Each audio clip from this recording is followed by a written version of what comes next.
Today we're going to look at how to make our own do-it-yourself mash tun for an extremely cheap price.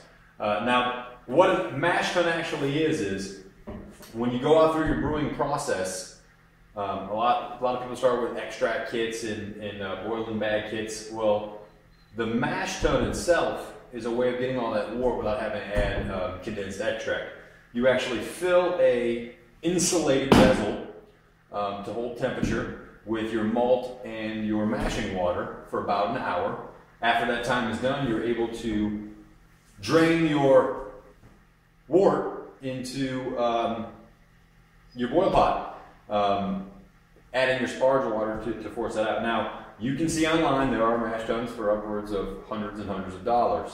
Even the cheapest false bottom mash tun is going to run you about 50 or 60 bucks.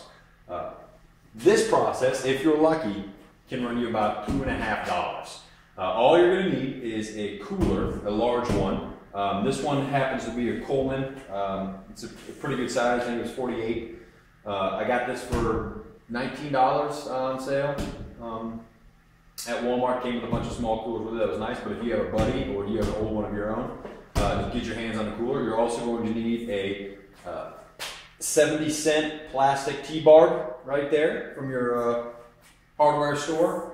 And you're also going to need about 4 feet of polyethylene tubing. Mine is a 1/2-inch interior diameter, and that's about 49 cents a foot. So there you go. There's your $2.50 right there.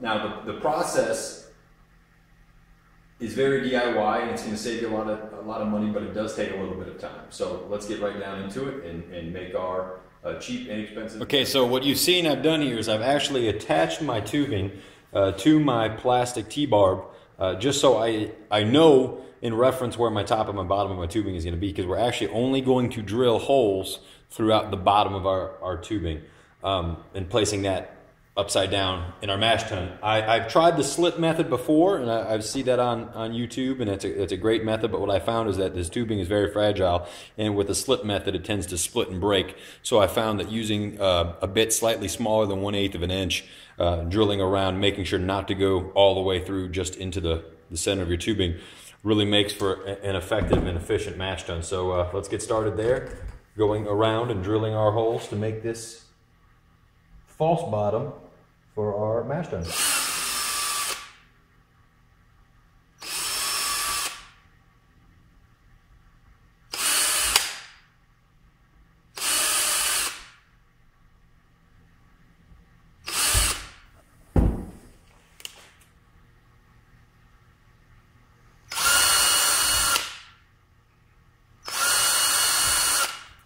All right, once you are done with that, take a little time to go through and make sure you get all your little tailings out of those little plastic pieces. You don't want that ending up in your brew. That's not good stuff. Now, we're going to head over there to our assembly, put this all together and give it a shot and see what our flow is like. Now, because I was paying attention when I actually purchased my cooler, I noticed that I don't need to do any alternations, excuse me, to this cooler at all. I don't have to change it anyway. So if I want to use this still as a regular functioning cooler, I can. And then on brew day, all I have to do is take a piece of this scrap tubing, slide it through this hole in here. Then I will take my false bottom rig that I got right here with all my little perforated holes, put that in there, face down, try to do this with one hand, attach it, and by sliding it forward into this hole, my plastic T-barb actually wedges that plastic to the outside of this diameter hole, and I have no leaks. Now on the front you'll notice, you'll say, wait a second, then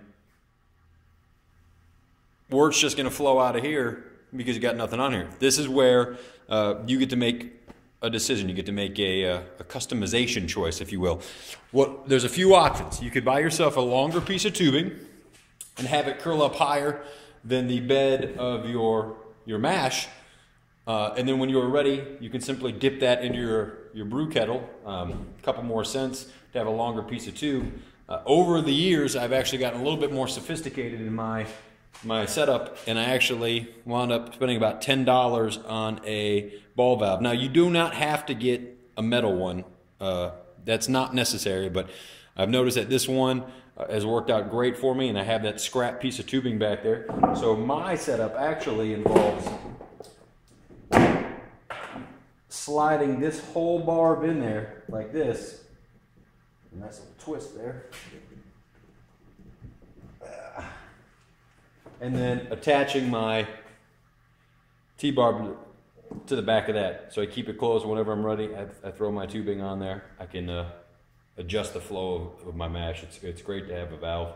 If you don't have it, it's really not that big a deal. Still, for a couple cents, you can get this done. So we're going to get this put together. We're going to run some water through it and see what our efficiency flow looks like. So we'll hold on for that. Now you can see here we got our assembly set up. We got our false bottom. We got our plastic T-barb there. We got our valve on the front. Like I said, that's optional. Don't have to have that. One thing you will notice back here, this little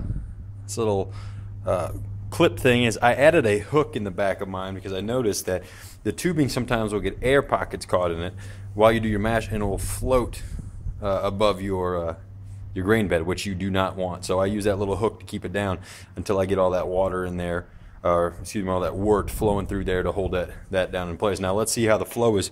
You'll notice kind of hard to see under here, but there is no leaks coming off the bottom of our valve. There's just not enough pressure since it's a gravity-fed system. And let's check our flow rate.